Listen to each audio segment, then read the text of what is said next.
प्रत्येक लेटर वर्डचा प्रत्येक लेटर जो आहे स्टार्टिंगचा तो सगळे कॅपिटल मध्ये आहे. म्हणजे ओके. द चा टी, इम्पॅक्टचा आय हे असे प्रत्येक लेटर कॅपिटल मध्ये आहे. तर बरं. तसं आपण नाही करत एपीए च्या हम्म. फॉर्मॅटने. ओके. अजून काही आयडेंटिफाय होत आहे श्रेया तुला?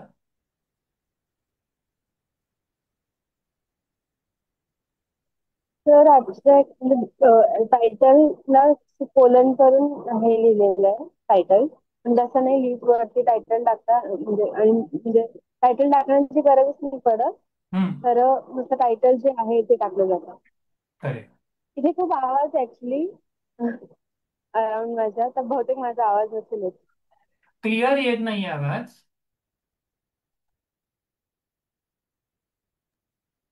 सर हो मॅम. मला असं वाटतंय की यांनी कन्व्हिनियन्सनुसार सॅम्पल घेतलेला आहे मुंबईच्या हायस्कूलमध्ये.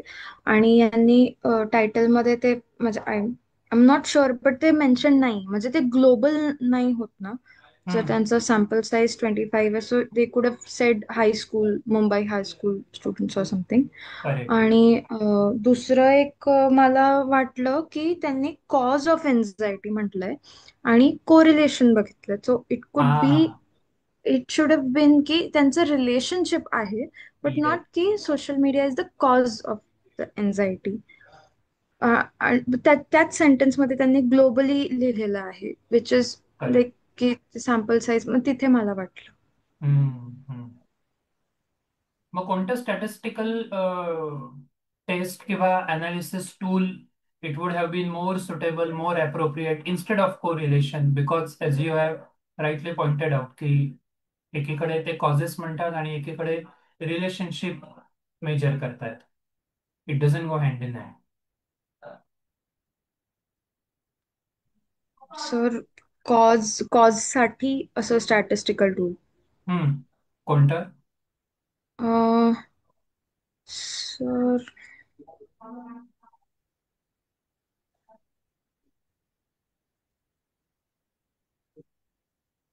एकदम काही येत नाही आहे डोक्यात आता मला म्हणजे. काखेत कळसा गबाला वळसा. तुला माहिती आहे हे मला माहिती आहे. सर कॉज तुम्हाला सांगतो म्हणजे मला सोशल मीडिया ऍडिक्शन साठी ते मोबाईल ऍडिक्शनची ती स्केल आहे ते माहिती आहे. एन्झायटी साठी स्टाय आणि आता तुझ्या बाकीचे रिसर्च स्केल. मध्ये तू काय यूज करतेय? मी कोरिलेशन्स यूज करते सर. कोरिलेशनच यूज करतेय. ओके. हो. P4. सर मी बोलू का? हा समीर. इकडे स्टुडंट टी यूज होईल ना? Yes. T test. when we are major when we are comparing two groups, t-test has to be there. Compare cause and effect.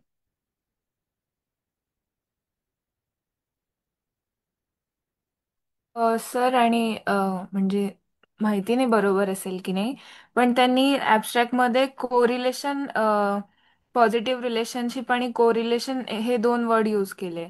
मग काय स्क्वेअरच्या जागी पिअर्सनचं कोरिलेशन यूज येस. व्हायला पाहिजे होतं का? बरोबर.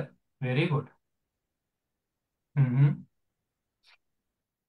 सर इकडे एथिक्सचा पण प्रॉब्लेम येतो की कसा? रिस्पॉन्स मॅन्डेटरी केलाय स्टुडंटसाठी.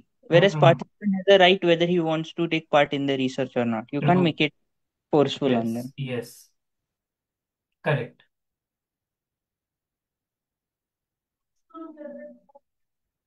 अजून एक पॉइंट आहे. अजून एक फ्लॉ आहे याच्यामध्ये. सर कोरिलेशन मध्ये प्लस आणि मायनस मेन्शन होतं, याच्यात त्यांनी नाही केलं. हम्म. म्हणजे 1.5 ला त्यांनी प्लस और मायनस असं, पॉझिटिव्ह तर प्लस असं मेन्शन करायला पाहिजे. हायलाइट नाही केलंय. करेक्ट. हा.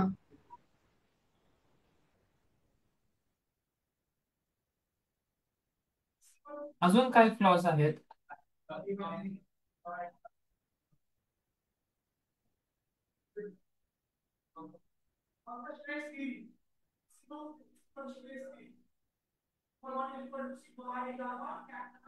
In second line, so they are mentioning sample of 25 students. And in second last line, third rather, they are saying concluded that social media causes anxiety in all youth globally. Is it हा sir त्यांनी appropriate? Over generalise केलंय ते. Because sample size is very हा. small. Yes. अजून एक point, if you are taking sample from school, then in title it must be at least adolescents or school going children or high school children or something like that. Youth म्हटल्यानंतर त्याचं interpretation इम्प्रेशनच पूर्ण वेगळं होतं. मग जर youth आहे मग school का बरं घेतलं? हा एरर झाला ना, टायटल मधल्या वर्डिंग्स मधला हा एरर झाला.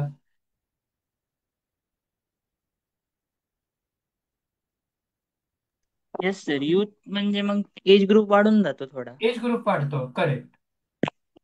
18+ होऊन जातो तो. येस.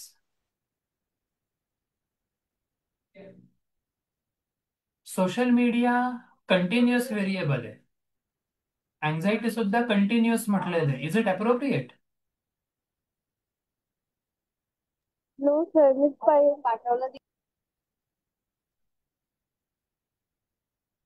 अक्षराचा ऑडिओ आज काहीतरी वेगळाच आहे. नो सर, कंटिन्युअस व्हेरिएबल नाही आहे. हा. मग मला कन्फ्युजन होतं जेव्हा त्यांनी लिहिलेलं वरती की सर्वे ऑनलाईन म्हणजे डेली सोशल मीडिया ऑनलाईन सर्वे घेतला डेली सोशल मीडियाचा, म्हणून मी कन्फ्युज होते तिथे. मग एन्झायटीचं तर नाही येणार, बट सोशल मीडियाचा जे होता तिथे येऊ शकतो. So it should be independent and dependent impact of yes on this. Yes yes.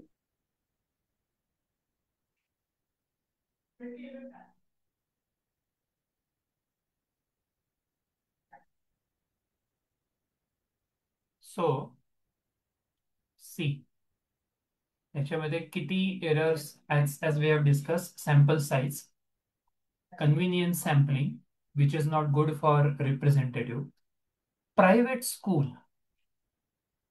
फक्त प्रायव्हेट स्कूल घेतलेली आहे.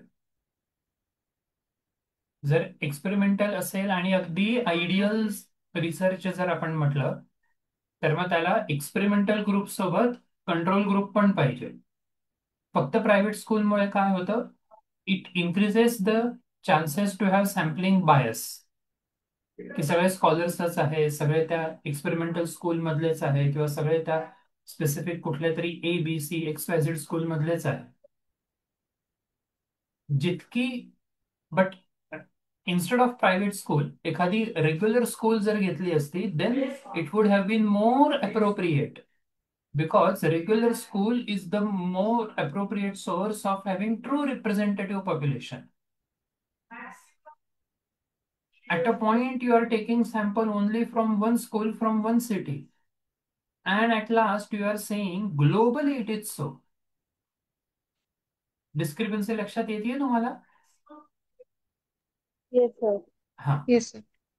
Wrong statistical test, already we have discussed. Then correlation सुद्धा जसं त्यांनी हायलाइट केलं. So 1.0 correlation range, it is always between -1 to +1, not more than 1.0. 0.95, 0.40, -4, -0 point अशीच range असते कोरिलेशनची. याच्यावरती एक्झॅक्टली असेच पर्टिक्युलर क्वेश्चन्स हे सेटनेटला याच्या आधी त्यांनी विचारलेले आहेत.